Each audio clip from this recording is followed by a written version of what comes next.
오늘 주 앞에 나오신 거 다시금 환영하고 축복합니다.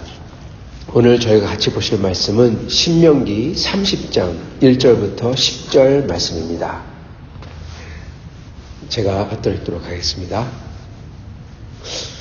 내가 네게 진술한 모든 복과 저주가 네게 임함으로 네가 네 하나님 여호와로부터 쫓겨간 모든 나라 가운데에서 이 일이 마음에서 기억이 나거든 너와 네 자손이 네 하나님 여호와께로 돌아와 내가 오늘 네게 명령한 것을 온전히 따라 마음을 다하고 뜻을 다하여 여호와의 말씀을 청종하면 네 하나님 여호와께서 마음을 돌이키시고 너를 긍휼히 여기사 포로에서 돌아오게 하시되 네 하나님 여호와께서 흩으신 그 모든 백성 중에서 너를 모으시리니 네 쫓겨간 자들이 하늘가에 있을지라도 네 하나님 여호와께서 거기서 너를 모으실 것이며 거기서부터 너를 이끄실 것이라. 네 하나님 여호와께서 너를 네 조상들이 차지한 땅으로 돌아오게 하사 네게 다시 그것을 차지하게 하실 것이며 여호와께서 또 네게 선을 행하사 너를 네 조상들보다 더 번성하게 하실 것이며 네 하나님 여호와께서 네 마음과 네 자손의 마음에 할례를 베푸사 너로 마음을 다하여 뜻을 다하여 네 하나님 여호와를 사랑하게 하사 너로 생명을 얻게 하실 것이며 네 하나님 여호와께서 네 적군과 너를 미워하고 핍박하던 자에게 이 모든 저주를 내리게 하시리니 너는 돌아와 다시 여호와의 말씀을 청종하고 내가 오늘 네게 명령한 그 모든 명령을 행할 것이라. 내가 네 하나님 여호와의 말씀을 청종하여 이 율법책에 기록된 그의 명령과 규례를 지키고 내 마음을 다하여 뜻을 다하여 여호와 네 하나님께 돌아오면 네 하나님 여호와께서 내 손으로 하는 모든 일과 내 몸의 소생과 내 가축의 새끼와 내 토지 소산을 많게 하시고 내게 복을 주시되 곧 여호와께서 내 조상들을 기뻐하신 것 같이 너를 다시 기뻐하사 내게 복을 주시리라. 아멘. 네. 오늘 말씀은 복받는 길에 대해서 죄 짓고 나서 복받는 길에 대해서 오늘 서술하고 있습니다. 오늘 여러분과 같이 나누면서 저희도 이 복받는 길에 가는 사람들이 되기를 원합니다.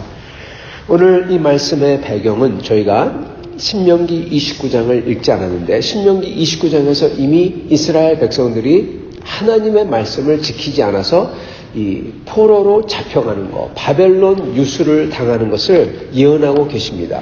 여기에 보면 20절에 보면 29장 23절에 보면은 그 온 땅이 유황이 되고 소금이 되고 불에 타고 심지어 심지도 못하고 결실함도 없고 거기에서 아무 풀도 나지 아니하며 옛적에 여호와께서 진노와 격분으로 멸하신 소돔과 고모라 아드마와 스보임의 무너짐 같음을 보고 사람들이 물을 것이요 여러 나라 사람들도 묻기를 여호와께서 어찌하여 이 땅에 이같이 행하셨느냐 이같이 크고 맹렬하게 노하시면 무슨 뜻이냐 하면 그때 사람들이 대답하기를 그 무리가 자기 조상의 하나님 여호와께서 그들의 조상을 애굽에서 인도해낼 때 더불어 세우신 언약을 버리고 가서 자기가 알지도 못하고 여호와께서 그들에게 주시지도 아니한 다른 신들을 따라가서 그들을 섬기고 절한 까닭이라. 이러므로 여호와께서 이 땅에 진노하사 저주들의 재앙을 내리시고 그리고 그들을 땅에서 뽑아내사 다른 나라에 내던지심이 오늘과 같다 하리라. 이렇게 나옵니다. 즉 바벨론 유수를 당할 것을 예언하시고 그 다음에 말씀하신 겁니다. 바벨론 땅에 이렇게 유수를 당했어요. 이미 다 엎질러진 물입니다. 이렇게 나라를 잃어버렸습니다. 하나님께서 이스라엘 백성에게 주시고자 약속한 가장 큰 게 무엇입니까? 바로 나라입니다. 그 약속의 땅에 들어가서 포로된 사람들에게 새로운 자기들의 나라를 주시겠다. 그거죠. 그게 출애굽의 약속이었죠. 그래서 드디어 들어갔어요. 근데 그 가장 큰 약속을 여러분 그거를 깨버리고 있습니다.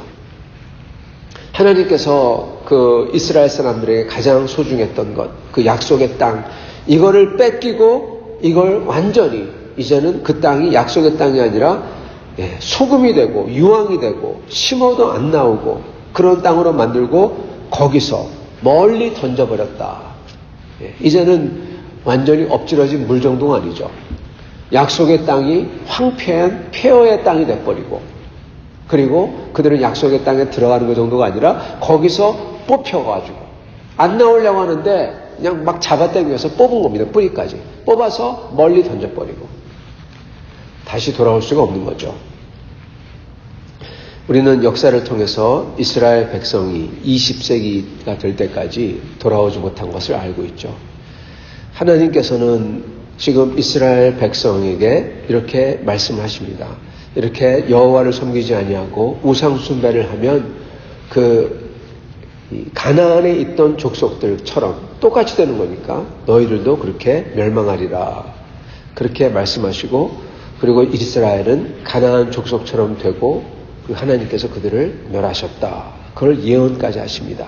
자, 그런 상황에서 하나님께서 여기에 희망을 주시는 것입니다. 여러분, 저의 삶 속에서 저의 인생에 대해서, 저의 삶에 대해서 각자 어떻게 평가하실지 모르겠습니다. 그런데 어떤 분들은 자기의 삶을 보고, 그리고 자기의 인생과 여러 가지 일들을 보고 낙담하시는 분들이 계실 수도 있어요. 하나님께서 그런 사람들에게 오늘 약속하시는 것입니다. 30장에 뭐라고 약속하십니까? 하나님께서 그 모든 것을 당한 다음에 저주가 임하고 그렇게 쫓겨간 나라 속에서, 그러니까 내던짐을 당한 속에서 이 말씀이, 이게 기억이 나거든. 이게 기억이 나거든. 이 기억을 내어주시는 것도 사실 하나님의 은혜인 것입니다. 이 기억이 나거든. 2절, 너와 내 자손이 하나님 여호와께로 돌아와 내가 오늘 내게 명령한 것을 온전히 따라 마음을 다하고 뜻을 다하여 여호와의 말씀을 청종하면, 그러면 3절, 여호와께서 마음을 돌이키사 긍휼히 여기시고 그리고 흩으신 곳에서 너를 모으시리니.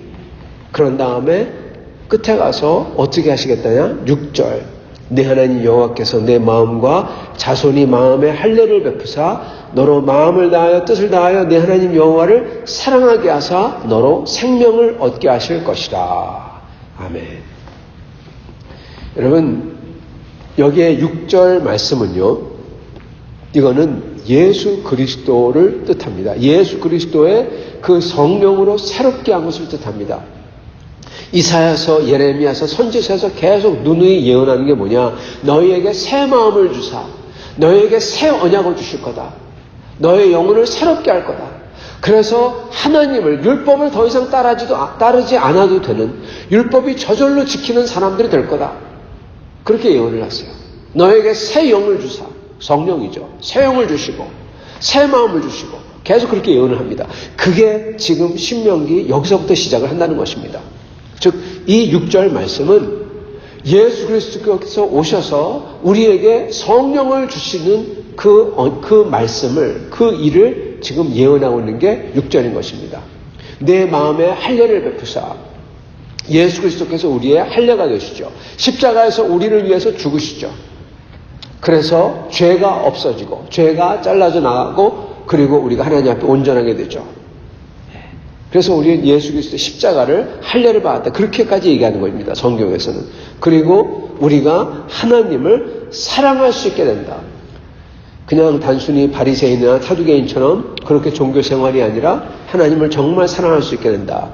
그리고 생명을 얻게 할 것이다. 여기 나오는 생명은 영생이죠. 우리로 하여금 이 예수 그리스도 안에 생명을 얻게 하실 거다. 이거를 지금 예언하고 있는 겁니다. 벌써. 그리고 이게 선지서에 계속 반복해서 나오고요. 자, 그러나 이것은 또한 예수 그리스도의 그 성령의 임하심과 지금 우리의 상태뿐만 아니라 이거는 맨 마지막 주님께서 재림하실 때 우리가 얻을 영생을 뜻하는 것입니다. 사실 그게 완성이죠. 그거를 얻게 할 거다. 그것까지 바라보고 계시는 거예요. 누구에게? 이미 뿌리가 뽑히고 내팽개치고 망한 사람들에게 이거를 예언하고 계시는 것입니다. 성도 여러분, 그 어느 누구도, 이 말은 그 어느 누구도 소망이 없다, 망했다, 그런 인생은 없다는 것입니다. 왜요? 우리에게는 이 짧은 인생보다 더 크고 영원한 그러한 생이 있기 때문에 그렇습니다. 중요한 거는 그 영생을, 그 생을 우리가 정말 가졌냐, 그게 우리의 성공의 유무를 여러분 결정짓는 것입니다. 우리의 성공은요, 여러분 다시 한번 말씀드리지만 이 세상 삶의 성공을 얘기하는 게 아니라는 겁니다. 우리의 성공은 영원한 그 앞으로 있을 것 같다. 과연 쟁취해서 가졌냐? 그러면 성공한 사람이고, 암만 여기서 잘 살고 암만 여기서 잘 되는 것 같더라도 그 영원한 생명을 놓쳐버리면 그 사람은 여러분 망한 사람입니다. 실패한 사람입니다. 여호와께서 지금 이 백성에게 모세를 통해서 예언을 해주시는데, 그렇게 망한 것 같이 멀리 내팽개침 당하고 땅을 잃어버리고 그 속에서 기억이 날 때 그들이 이렇게 하면은 하나님께서는 결국 가서 6절의 약속, 그리스도 예수 안에서 새 마음을 주시고 성령을 주시고 그리고 하나님을 사랑할 수 있게 해주시고, 그리고 궁극적으로는 우리가 하나님을 알아 영생을 얻게 하시겠다, 그런 말씀하시고 약속하시고 계신다는 것입니다. 그런데 여기서 중요한 것은 무엇이냐? 바로 그걸 위해서 중요한 것은 바로 2절입니다. 너와 내 자손이 여호와께로 돌아와. 첫 번째 기억이 나야 되고요. 하나님의 사랑이 기억이 나야 되고, 그게 하나님의 은혜죠. 그랬을 때 여호와께로 돌아와 명령한 것을 온전히 마음을 다하고 뜻을 다해서 지켜라, 청종해라, 따라라, 이겁니다. 성도 여러분, 이게 어떤 사람이 이걸 보고 굉장히 율법적이다, 바리새인과 사두개인들이 이걸 보고 나서 우리는 율법만 지키면 이렇게 된다, 이렇게 하나님이 축복해 주신다, 회복시켜 주신다, 그래가지고 율법만, 청종만 하면 되니까, 율법을 지키기만 하면 되니까, 그래서 율법 그렇게 되었다라고 합니다. 그것도 아마 사실일 것입니다. 그런데 하나님의 뜻은요, 그게 아니었어요. 율법 그거를 지키기만 하면 된다, 그게 아니었어요. 성도 여러분, 여기에 보면은 이 하나님께서 저희가 이 하나님을 이 29장 4절에 보면 아주 정말 기막힌 말씀하십니다. 29장 4절 제가 읽겠습니다. 그러나 깨닫는 마음과 보는 눈과 듣는 귀는 오늘 여호와께서 너희에게 주지 아니하셨느니라, 이렇게 말씀합니다. 네. 하나님께서 그 모든 기적을 역사하셨어요. 3절에 보면, 29장 3절에 보면 큰 시험과 이적과 큰 기사를 내 눈으로 봤느니라. 그러나 깨닫는 마음과 보는 눈과 귀는 여호와께서 너에게 주지 아니하셨느니라, 이렇게 나옵니다. 예. 그러시면서 5절에 보면 주께서 40년 동안 광야에 너희를 인도하게 하셨어 먹지도 못하고, 6절. 예. 그래서 어떻게 한다? 여호와 하나님인 줄 알게 하려 하심이라. 여러분, 지금 하나님께서는 29장에 보면은 어떤 거를 말씀하시냐면은, 이스라엘 사람들이 비록 출애굽을 하고 큰 기적을 봤지만 하나님을 모른다는 겁니다. 하나님에 대해서 모세처럼 기뻐하지도 않고, 하나님을 모세처럼 개인적으로 알고 하나님을 경외하는 것뿐만 아니라 하나님을 사랑하고 하나님에게 충성을 바치려고 하고 하나님의 사랑이 얼마나 큰지 깨달은 모세, 그 사람 같지 않다는 거죠. 이스라엘 백성은 그냥 하나님의 기적만 보고 와 대단하다, 할렐루야, 그걸로 끝이라는 겁니다. 쉽게 얘기하자면 이스라엘 백성은 하나님이 누군지 모른다는 겁니다. 깨닫는 마음도 없고 보는 눈도 듣는 귀도 없다는 겁니다. 그렇기 때문에 하나님이 광야에 40년 동안 데리고 다니면서 이스라엘 백성을 하여금 알게 하려고 했다라는 거죠. 여러분, 그거를 보면요, 저희가 알아야 될 게 있습니다. 저희도 하나님을 제대로 알지 못하는 사람들입니다. 저희도. 모세는 뭔가를 보고 깨달은 사람이에요. 그죠? 모세는 뭔가를 봤어요. 그래서 모세는 끝까지 하나님을 사랑합니다. 여러분, 우리는 그에 좀 못 미칩니다. 이스라엘 백성보다는 낫겠지만, 그렇지만 우리는 하나님께서 정말 어떠한 분인지 우리는 아직 모릅니다. 여러분, 그러나 어제 이 새벽 기도 때 말씀을 드렸지만 중요한 것은 우리가 하나님을 아는 게 아니라 하나님이 우리를 아는 겁니다, 여러분. 네, 이게 무슨 말이냐 궁금하실 텐데, 성도 여러분, 마지막 날 심판대 앞에 가면요, 사람들이 다 어떻게 한다고 그랬죠? 어떤 사람들이 그럽니다. 주님, 내가 주님을 압니다. 주님, 나 아시죠? 나 주님 알아요. 내가 주님의 이름으로 막 설교도 했고 주님의 이름으로 기적도 베풀었잖아요. 주님께서 뭐라고 하십니까? 나 너 도무지 모른다 그러신다고 하죠. 그 사람은 주님을 알아요. 주님에 대해서 많이 알아요. 신학도 알아요. 능력도 받아가지고 기프트 있다고 그래요. 근데 주님은 몰라요.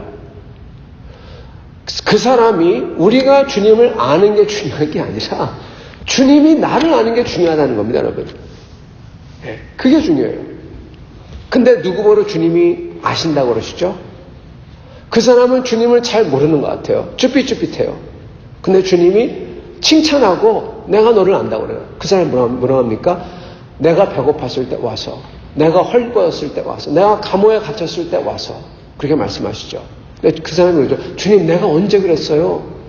그 사람은 주님을 몰라요. 주님이 어떤 상황에 계셨는지. 근데 주님이 그 사람을 아신다고 그래요. 성도 여러분, 어떻게 보면 제가 이걸 보면서 제가 가장 어려워했던 그 마태복음의 그 장의 비밀이 풀렸는데, 그건 다름이 아니라 중요한 거는 주님이 우리를 알아야 된다는 겁니다. 내가 주님을 아는 것보다도.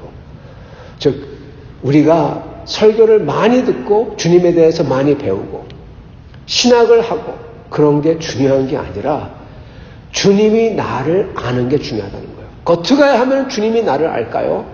그건 바로 여러분 이겁니다. 성도 여러분, 여기에 나오는 이스라엘은 하나님을 몰라요. 아직 듣는 귀와 보는 눈과 깨닫는 마음이 주어지지 않았어요. 아직 몰라요. 근데 하나님이 뭘 하라고 하십니까? 그들에게 내 말을 청종해라. 내 말을 지켜라. 그러십니다.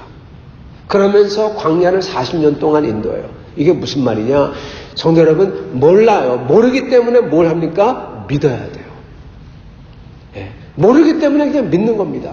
주님을 믿고 의지하고, 그리고 어떻게 합니까? 모르기 때문에 잘 모르지만 순종하고 지키는 겁니다. 그랬을 때 어떻게 되냐? 내가 주님을 사랑하는 사람으로 바뀌어지고 주님이 나를 안다는 겁니다. 주님이 믿는 나를, 그렇게 주님을 따라가는 나를 보고 계시며 나를 알고 계시다는 것입니다. 성도 여러분, 그 심리학에 행동 심리학이라는 게 있습니다. 그게 뭐냐면, 여러분, 뭘 하려면, 누구를 좋아한다, 뭘 한다 그랬을 때 그거를 먼저 마음을 좋아하는 걸 갖다 가지고, 뭐 그런 것도 좋지만 먼저 행동으로 그 좋아하는 행동을 하면 저희도 마음도 따라간다는 겁니다. 예. 일을 먼저 시작하면은 그 일을 알게 되고 그 일이 좋아져요. 하나님의 영광에 대해서 하나도 몰라요. 그러니까 하나님을 모른다는 거죠. 하나도 몰라요. 그러나 여러분, 저희가 하나님께서 그 영광을 위해서 준비하라고 한 것을 하나씩 그 하나님을 믿고 신뢰하기 때문에 하나씩 해가면은 어느새 그 하나님의 영광에 참여하는 사람이 되어 있다는 겁니다. 이게 중요한 원리입니다. 오늘 나오는 말씀은 다름이 아니라 하나님께서 어느 순간 내 마음이 할례를 받고 그리고 여호와를 몸과 마음과 힘을 다하여 사랑할 수 있게 만들어주고 그래서 생명을 얻게 하실 건데 어떻게 하면 된다? 2절 하나님 여호와께 돌아와. 회개하는 거죠. 돌아와서 그 하나님을 믿고 잘 모르니까 어떻게 하실지 모르니까 그 하나님을 그냥 믿고 다만 믿고 내가 하나님 말씀대로 하나씩 따라가는 겁니다. 순종하는 겁니다. 그러기만 하면 된다는 겁니다. 성도 여러분, 즉 이거는 율법 그게 아니라 바리새인처럼 그렇게 하는 게 아니라 하나님을 믿고 잘 모르기 때문에 겸손하게 겸허하게 하나님의 모든 섭리와 그 뜻과 궁극적으로 어떻게 하실 줄 내가 전혀 감이 잡히지 않기 때문에 오직 그 하나님의 약속을 신뢰하고 하나님을 따라서 주님이 명령한 것을 내가 힘써서 하나씩 하려고 하는 겁니다. 주님께서 나에게 말씀하신 것처럼 주님을 사랑한다면은 교회를 사랑하라. 그랬으면 교회를 사랑하려고 하고, 주님께서 말씀하시기를 내 왼손이 모르게 오른손이 하라. 그러면은 그러려고 하고, 주님께서 말씀하시기를 내 이웃을 내 몸처럼 사랑하라. 그러면은 안 돼도 그러려고 하고, 여러분 그러다 보면 그랬을 때 주님께서 우리를 바꿔주신다는 거예요. 주님이 우리를 안다는 겁니다. 나는 주님을 잘 몰라도 중요한 것은 그 믿음과 그 믿음을 가지고 따라가는 순종인 것입니다. 사랑하는 성도 여러분, 오늘 우리가 찬양을 했죠. 예수는 나의 힘이요. 거기 보면 이렇게 나옵니다. 예수는 나의 힘이요 내 기쁨 되시니 그 명령을 준행하여 늘 충성하겠네. 그러면서 주야로 보호하시고 바른 길 가게 의지하시고 따라가게 하신다. 그러면서 또 이렇게 나옵니다. 햇빛과 비를 주시니 추수할 곡식 많도다. 귀한 열매 주시는 이 주 예수. 여러분, 귀한 열매 주시는 이 주 예수. 이게 단순히 먹는 것만 뜻하는 게 아니라 우리가 우리의 열매를, 주님이 그러셨잖아요. 열매를 보고 알리라. 그러지 않습니까? 그 열매를 맺게 해주시는 게 예수님이라는 겁니다. 예수님이 맺게 해주세요. 그러면 우리는 그 열매를 맺기 위해서 어떻게 해야 된다? 주님을 믿고 잘 모르지만 하나씩 따라가면 되는 것입니다. 순종하면 된다는 것입니다. 사랑하는 성도 여러분, 우리는 어느 날 주님께서 우리에게 주실 그 생명, 성공이죠. 성공한 거죠. 그 성공, 이거를 저희가 받을 것입니다. 그러나 그런 사람들은 주님을 많이 안다는 사람도 아니고, 그러한 사람들은 주님을 믿고 그리고 주님을 사랑하려고 주님의 뜻을 따르려고 힘써 노력한 사람들일 것입니다. 그렇게 했을 때 주님께서 언젠가 저희를 보시고 그리고 저희 속에 열매가 있다고 하실 것입니다. 성도 여러분, 저희가 주님을 따르려고 이렇게 하나씩 할 때 그게 쌓이는 겁니다. 그게 열매인 것입니다. 오늘 이렇게 열매를 맺으시고 주님께서 우리를 안다고 하시고 그리고 내 삶 속에서 이 세상 속에서 성공을 보지 아니하고 주님께서 주시는 그 열매와 그 영생을 바라보며 오늘을 그 주님을 위해서 하나씩 쌓아가며 사는 그러한 여러분과 저가 될 수 있기를 간절히 축원합니다. 같이 기도하겠습니다.